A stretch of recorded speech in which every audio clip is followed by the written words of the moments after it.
Bonjour à tous, une fois n'est pas coutume, c'est dans un bureau qu'on vous accueille parce qu'on finalise actuellement un documentaire consacré à Randy Depugné, tourné, réalisé à l'occasion des dernières 24 heures du Mans et à l'occasion de son retour chez Kawasaki. Dans cette émission, vous allez découvrir des extraits de ce documentaire appelé La Ligne Verte. Et pour ça, on s'est rendu à Aubagne, chez un des partenaires de Randy Depugné, les casques LS2. On est allé à la rencontre du patron de la marque, Jean-Marc Manugera, en compagnie d'un autre pilote emblématique, Régis Laconi, un ami de Randy Depugné, qui s'est confié sur sa vie de pilote, comme Randy bien sûr. Et comme c'est une émission exceptionnelle, il n'y aura pas de générique, ça va être remplacé par la bande-annonce du documentaire Randy Depugné, La Ligne Verte, à découvrir tout de suite.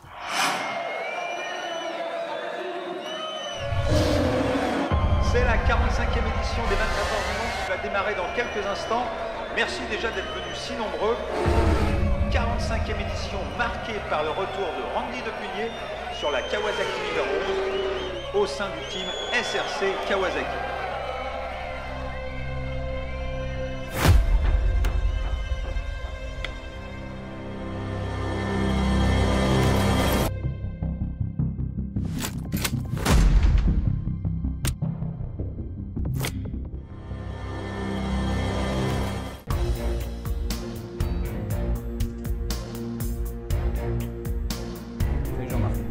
Salut David. Ouais, ça va bien? Bon Jean-Marc, merci de nous accueillir dans ce showroom. LS2 est installé ici à Aubagne depuis combien de temps? Ça va faire 2 ans cette année, au mois de mai ça fera 2 ans, ça a fait 2 ans pardon. Toi tu es d'ici de toute façon? Absolument. On ne peut plus proche entre le circuit pour l'écart et Marseille, on est entre les deux. On va parler de compétition, de moto, de vitesse et de Randy et de Régis. Ces deux pilotes, au-delà d'être des grands pilotes, c'est aussi des hommes qui ont des valeurs qui te plaisent. Oui, je crois que c'est important dans ce tempérament qu'on recherche, alors, ou les partenaires ou des amis en devenir, c'est d'avoir des gens sincères, des gens francs, des gens qui avant tout aiment le sport, sont passionnés par la moto, et je crois qu'on partage réellement de vraies valeurs communes. Et c'est ce qui fait que cette relation dure depuis des années. Régis, je suis allé le chercher quand il roulait sur la V2 à l'époque, effectivement, et je tenais vraiment à ce qu'il fasse partie du team que je pouvais diriger à l'époque, en tout cas de la marque en question, et je crois qu'ils m'ont surtout toujours rendu ça du mieux possible, au-delà de notre amitié qui s'est forcément créée et tissée au long des années. Ils t'ont suivi. En fait, c'est eux qui t'ont suivi. Il y a toi qui suis les pilotes, mais là, c'est les pilotes qui t'ont suivi. Oui, absolument. Et c'est vrai que c'est important de le rappeler, puisqu'encore une fois, à un moment donné, dans une vie professionnelle, il y a des moments charnières. Et je crois que leur décision spontanée de me suivre encore une fois dans ce nouveau challenge a été pour moi très important. Même s'ils avaient envie de le faire, ils l'ont aussi fait pour moi, je pense pour l'homme, ce que je leur ai apporté, et encore une fois, la qualité de notre relation. Et ça, vraiment, pour moi, c'est de l'or en barre.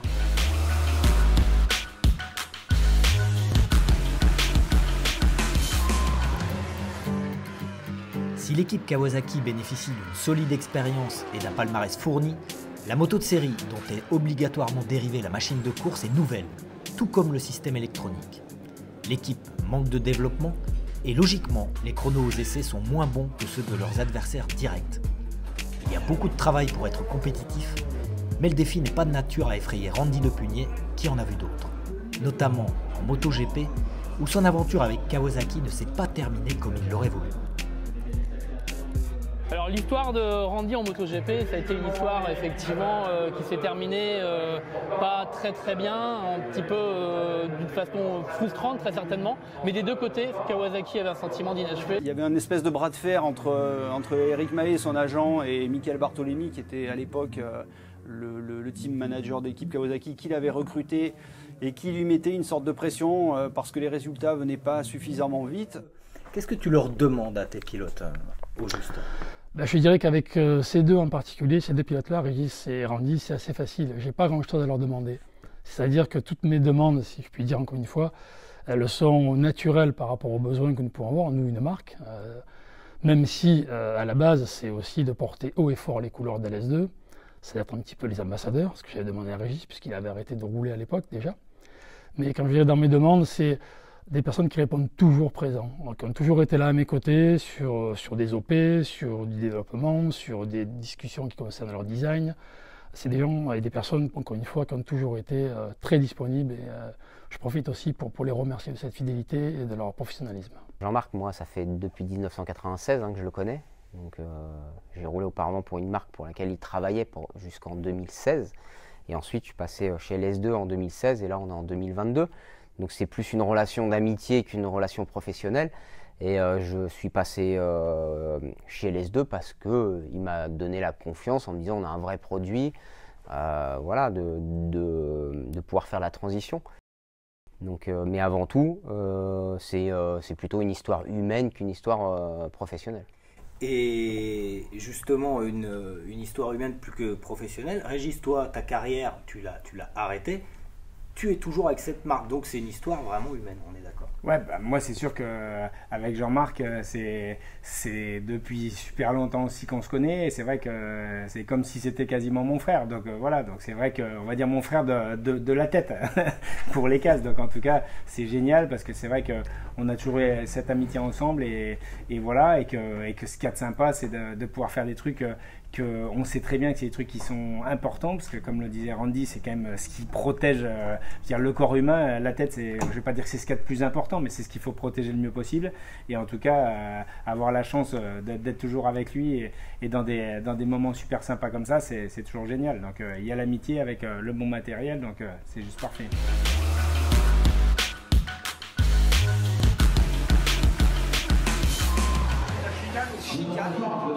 Après Kawasaki, Randy fera plusieurs très belles saisons en MotoGP avant de se retirer fin 2013. 3 ans plus tard, il tente l'aventure en endurance, retour sous les couleurs vertes. Ouais, Randy, il arrive des Grands Prix, c'est vrai que c'est différent. Il a connu quasiment les meilleures motos, on va dire, du MotoGP. Et je dis pas que les motos d'endurance ne sont pas des bonnes motos, mais ça reste des motos quand même qui doivent durer 24 heures, donc qui sont plus proches, on va dire, entre guillemets, de la série qu'une moto vraiment prototype comme ce que l'est une MotoGP. La vitesse et l'endurance, c'est deux choses qui ne se gèrent pas de la même façon. Faut être rapide sur un tour, c'est bien, mais là, il faut être rapide sur beaucoup de tours, sur 8 relais minimum. Et le principal, c'est pas le record du tour pendant la course, c'est de finir premier sur le podium. Donc l'endurance, Randy en endurance, quand il va chez Kawasaki, qu'est-ce que tu te dis toi?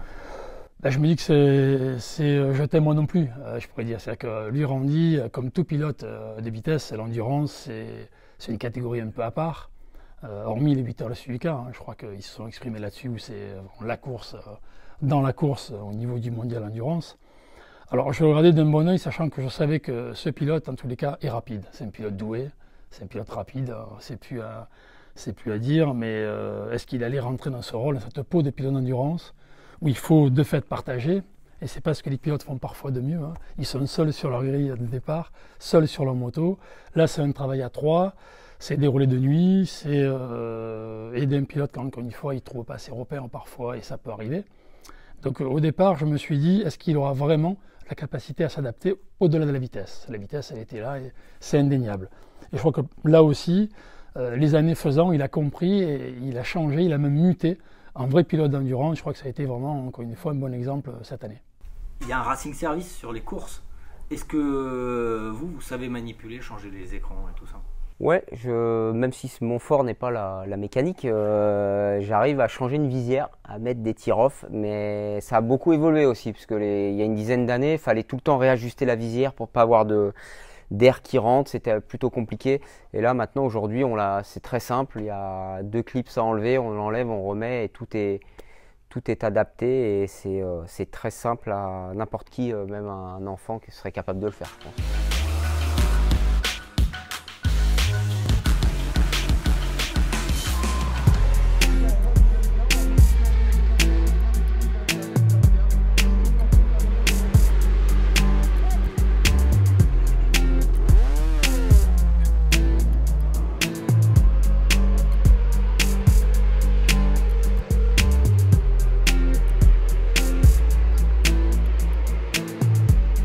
Au niveau des casques, Randy n'est pas plus exigeant Mais depuis que je le connais, il sait quand même ce qu'il veut. Il a 4 casques et on change les intérieurs, on essaye de vraiment adapter son casque à sa morphologie. Il est très pointu là-dessus, il veut vraiment des tailles de mousse différentes suivant la forme.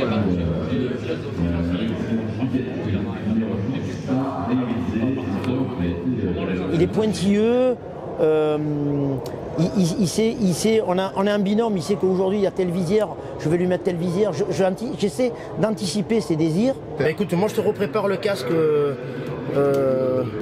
identique ce matin, donc je vais le sécher, graisser les joints, remettre une visière fumée pour cet après-midi. N'oublie pas le tir-off. Toujours. Ça marche. À tout à l'heure, merci.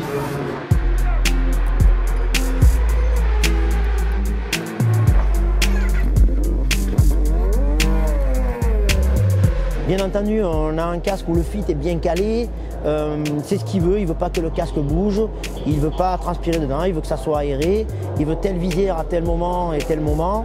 Donc tout ça, j'essaie de l'anticiper un petit peu.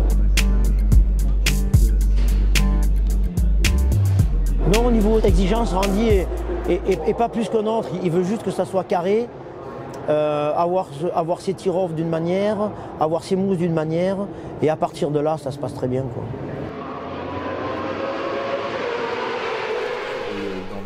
On voit que c'est Jean-Michel Mattioli qui est au Racing Service. Est-ce que c'est important d'avoir des pilotes qui ont une expérience au Racing Service, des personnes qui ont une expérience de pilote?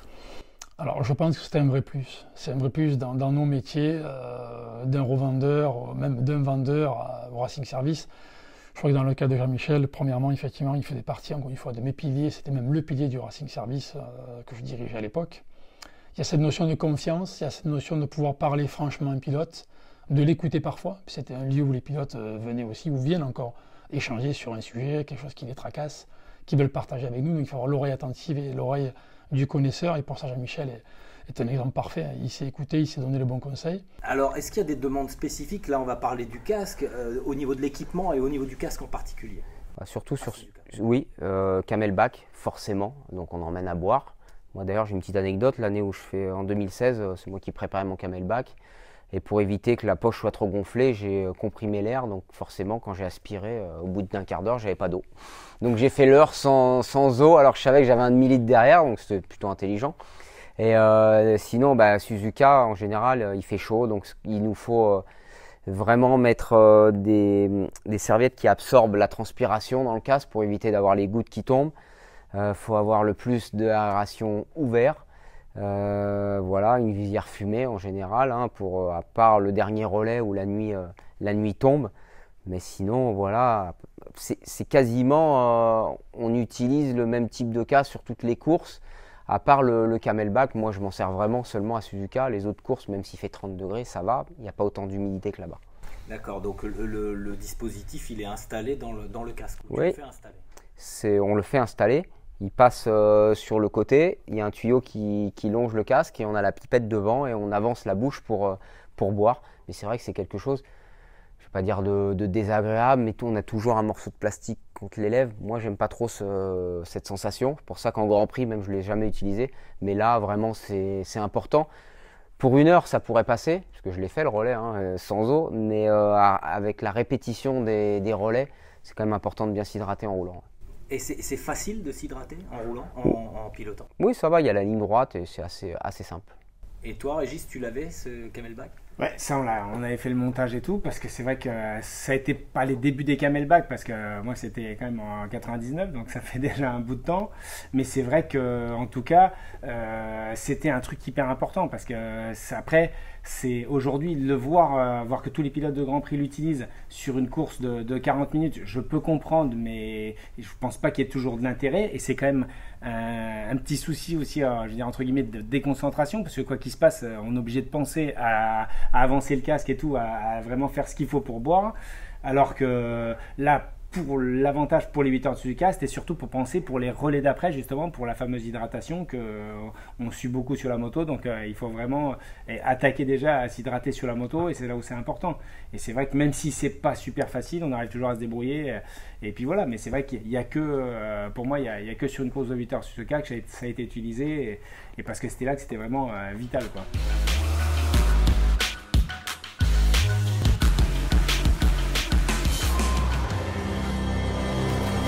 Ultime séance qualificative. Dernier réglage sur la moto, concentration maximale. Vous avez dû faire la fourche? Ouais, c'est bon. Tu pars avec celle-là? Ouais, la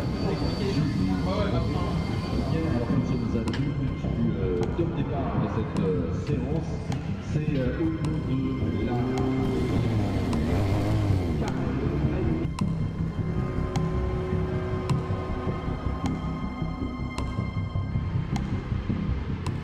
Randy, Étienne et Florian ont pour objectif de maintenir la moto dans le top 10. Mais la place sur la grille de départ n'est pas primordiale sur une course de 24 heures. Le plus important est de trouver les bons réglages pour la durée de la course, mais visiblement, c'est loin d'être le cas. Est-ce que on peut affirmer que les casques que porte Randy Depugné, ce sont les mêmes que les casques du commerce, hormis quelques éléments de confort ponctuels? Ah oui, absolument. Et c'est d'autant plus le cas aujourd'hui. Ça fait déjà quelques années où les casques de pilote sont réellement dérivés des casques de série. A fortiori aujourd'hui, puisque même la norme FIM que nous connaissons demande d'avoir l'homologation standard traditionnelle comme je dirais tout motard qui roule au quotidien avec sa moto. Et effectivement, ensuite, on apporte des modifications, mais c'est vraiment en termes de confort. On est plus sur du confort que sur de l'aménagement pur pour dire le produit répondra plus favorablement. Encore une fois, une problématique de choc, ce n'est plus le cas. Ça a pu être le cas il y a vraiment très longtemps, mais aujourd'hui, ce n'est absolument plus le cas. Et il y a beaucoup de modifs de confort? Non, on est plutôt, encore une fois, j'allais dire, on a tous des tailles différentes. Alors, Régis, par exemple, une taille de 53, ce qui est plutôt une taille qui est assez petite, voire même une taille féminine. Mais quelque part, c'est plutôt les aménagements qui sont liés, encore une fois. C'est des épaisseurs de mousse, c'est une densité de mousse. C'est un pilote qui va transpirer beaucoup, donc peut-être des mousses qui seront bien meilleures à ce niveau-là. Mais on est vraiment sur de l'ajustement pour que, encore une fois, je me répète, le casque soit oublié sur la tête du pilote et qui pense vraiment à ce qu'il a à faire, c'est-à-dire piloter sans se soucier d'un problème de visibilité ou de confort.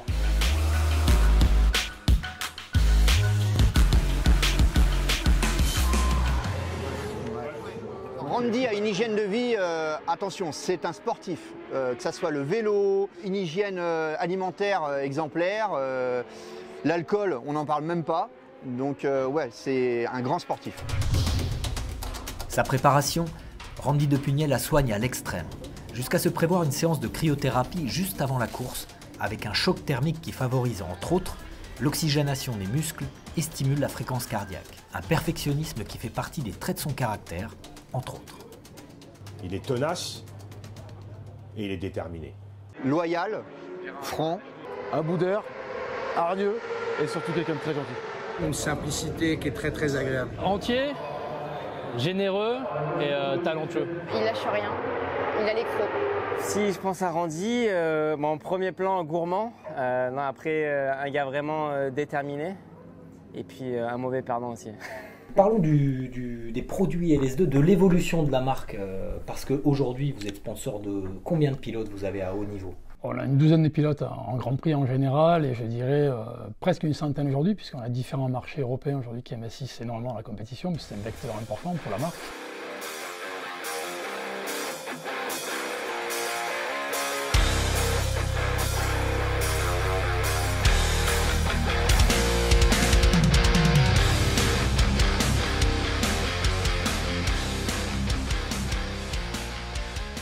Je dirais qu'on a environ une centaine de pilotes qui roulent à LS2. Une centaine de pilotes. Donc ouais. La répartition tout-terrain et vitesse. Alors très peu en tout-terrain aujourd'hui, puisqu'encore une fois, on démarre et on aura des produits spécifiques vraiment tout-terrain, MX ou Supercross. Ça sera pour la saison à venir, enfin, déjà pour cette saison. Et effectivement, on a plutôt des pilotes de vitesse, puisque le cœur de notre marché, c'est également effectivement les casques de route, même si on vend beaucoup de jets par ailleurs. On est plutôt généraliste, mais en termes d'investissement de pilote, on est plutôt sur des pilotes de vitesse.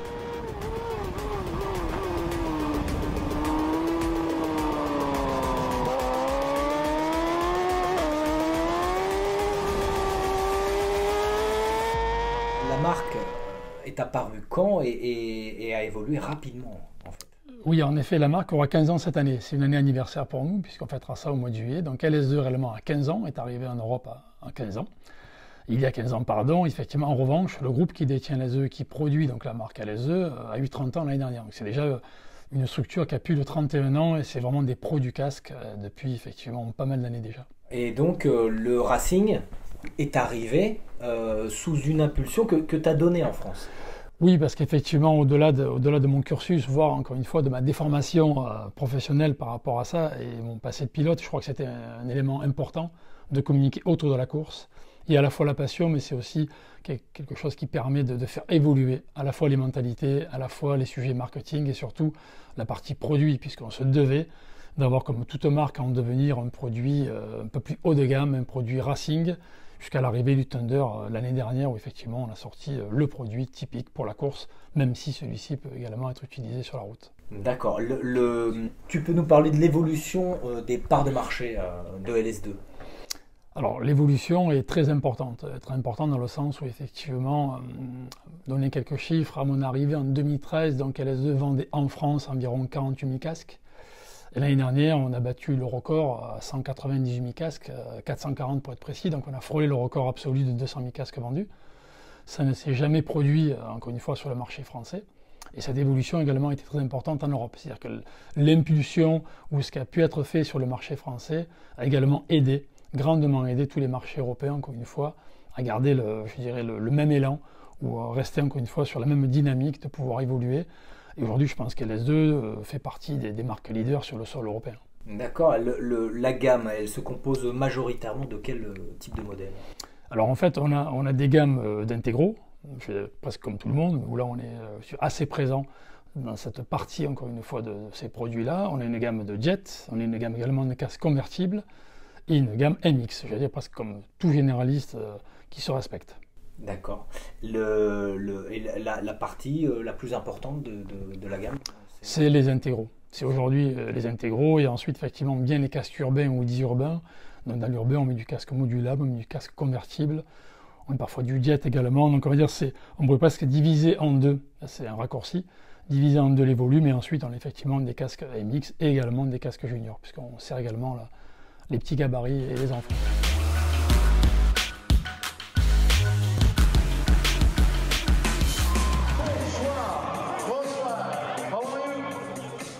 En France, Depugné est une star. La traditionnelle séance de dédicace réservée au public dans la voie des stands est l'occasion de mesurer sa popularité auprès des fans de Grand Prix, d'endurance et de Kawasaki. Andy, super. Et on dit en MotoGP, Andy. C'est le meilleur pilote au niveau endurance. Qu'il revienne chez Kawa, c'est une bonne chose, il faut qu'il revienne aux sources. Après la moto elle a vachement évolué, il faut qu'il la redécouvre aussi, mais je pense que Kawa a vraiment un bel avenir. C'est un pilote sur un tour qui est exceptionnel maintenant. L'endurance, c'est l'endurance. Le casque, c'est un symbole aussi du motard. Quelque part, ça le représente. C'est ce que je disais à Régis et Randy. C'est vrai que c'est tout un symbole. Alors c'est un symbole pour les pilotes, forcément, c'est vraiment la pièce finale, encore une fois. On s'équipe et puis en dernier, on met son casque, on ferme la visière, on prend le départ. C'est aussi des images importantes que je retiens toujours. C'est toujours aussi... Je veux dire, intéressant de voir ça. Et je veux dire également que le public en lui-même ou le motard n'a pas qu'un casque. C'est là où notre marché est intéressant, puisqu'il se vendrait environ 1 million, 1,2 million de casques par an en France.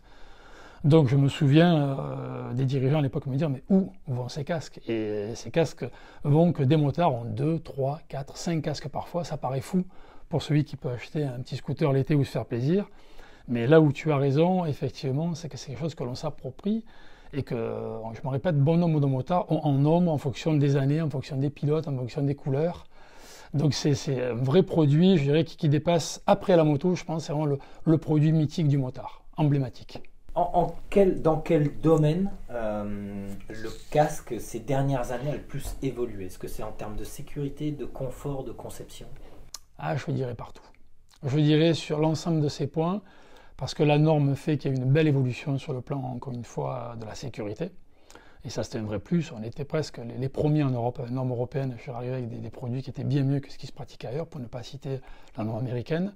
Et ensuite, effectivement, on est rentré sur le toucher des produits, sur effectivement le confort, puisqu'on dit souvent le premier contact, c'est le produit me plaît sur une étagère. Le deuxième contact, c'est je dois l'essayer. Est-ce que je suis bien dedans ? Donc c'est immédiatement, on a un premier feeling qui fait je me sens bien dans le casque, que je suis en train d'essayer ou pas. Et ensuite, on est sur des éléments, encore une fois, d'usage. le bruit de la visière, la facilité d'avoir une jugulaire. Aujourd'hui, on sait qu'on est sur des boucles micrométriques, très faciles à utiliser pour le commun des mortels. Voilà, c'est aussi en termes d'usage, et bien sûr la notion de graphisme, qui a vraiment évolué. On était sur des casques peut-être très basiques encore quelques années, et là on travaille le détail comme ça se faisait à l'aéro, je dirais presque sur un produit. Donc on arrive aujourd'hui à faire ça en série, c'est là où vraiment la technique nous a grandement aidé.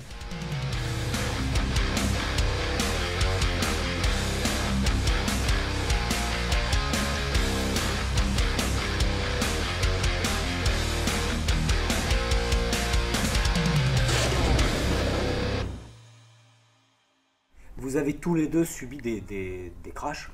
Un pilote subit des crashs importants sur la tête. Régis, tu as subi un crash très important avec un traumatisme. Toi, Randy, tu as eu aussi beaucoup de chutes. Je commence par toi, Randy. Est-ce que au cours de ta carrière, tu as eu des demandes particulières sur le casque, ou est-ce qu'à des moments, tu as eu peur à la suite de trauma? J'ai pas eu vraiment de demande particulière, parce que la principale chose, c'est de bien déjà se sentir dans sa tête. En général, un casque de cette qualité, n'importe quelle marque, on peut faire confiance au test. Le casque fonctionne bien en cas de chute. Mais je trouve qu'il y a eu une transition là, avant que sur ces 2-3 dernières saisons avec la norme FIM, la nouvelle norme, où je pense qu'ils étaient allés trop loin dans la rigidité des casques, et ça m'était arrivé de tomber 2 fois ou 3 fois en 2019, où j'avais vraiment mal au crâne. Et pour moi, le casque, il était trop rigide, et après ils ont sûrement un peu modifié les critères, et là je suis retombé assez fort l'année dernière justement, et sur la tête, et j'ai eu aucune séquelle. Donc ça, c'est quand même important, et je pense que tout le monde, toutes les marques, tout le monde, que ce soit les casques ou les combinaisons ou autre chose, les équipementiers, ont fait un travail vraiment extraordinaire sur ces dernières saisons. Mais c'est sûr que le casque, c'est pas facile, hein, parce qu'on peut se dire, voilà, on rigidifie le casque pour avoir plus de protection, mais ensuite c'est tout le cerveau qui prend les chocs, l'onde de choc. Donc il faut que le casque il se déforme pour amortir et absorber le choc. Et là, je trouve qu'ils ont fait un beau pas en avant sur ces dernières saisons, quoi. J'ai jamais eu peur au niveau des casques, parce qu'on est obligé de faire confiance quand on signe avec une usine, c'est pour sa qualité. Donc ça, c'est le plus important, c'est sûr. Après, les évolutions généralement qu'ont demandé souvent les pilotes, c'est plus d'aération ou alors de bien se sentir dedans. Mais au niveau des crash tests et tout ça, on est obligé de faire confiance aux machines et à l'usine qui fait les casques.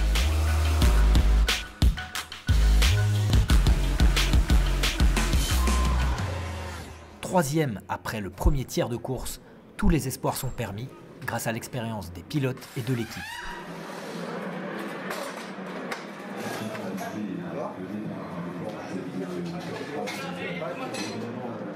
De nouveau, la perspective d'une victoire sur une course de 24 heures se présente à Randy. Un objectif qu'il a frôlé, tout comme son père. L'endurance, il a goûté avec son père, puisque je pense que quand son père courait, il était ses premiers souvenirs de paddock. Si on lui demande, à mon avis, ça va correspondre au Mans ou au Bol d'Or. J'étais un peu plus jeune, mon père roulait Bol d'Or aux 24 heures du Mans, donc je suivais un petit peu ses performances à distance, puisque je venais pas le voir sur les circuits. Et donc voilà, c'est une histoire de famille, l'endurance. Beaucoup de podiums, pareil, mais pas de victoire. Donc j'espère que je vais pas finir ma carrière comme lui. En général, les pilotes, ils aiment bien choisir leur design. Ça, on a de la chance parce qu'on nous laisse un peu le droit. Après, il y a des contraintes peut-être avec des sponsors. Moi, j'essayais toujours de me rapprocher un peu des couleurs de la moto. J'ai toujours aimé avoir des designs plutôt sobres. Donc voilà pour mon côté. Le design, ça reste quelque chose qui est à part et qu'il faut mettre un peu, je veux dire, chacun les paniers, enfin les œufs dans le même panier pour vraiment au niveau design que ça puisse être vendable aussi derrière et facile à faire. Et que ça plaise aussi tant qu'à faire, vu que ça doit être vendu, que ça plaise aussi aux gens qui veulent l'acheter. Voilà, l'émission se termine. Un grand merci à Jean-Marc Manugera de nous avoir accueillis à Aubagne chez LS2. Un grand merci aussi à Régis et à Randy de s'être prêtés à l'exercice de l'interview. Et nous, on vous donne rendez-vous très bientôt pour découvrir sur Sans Concession le documentaire Randy Depugné, La Ligne Verte.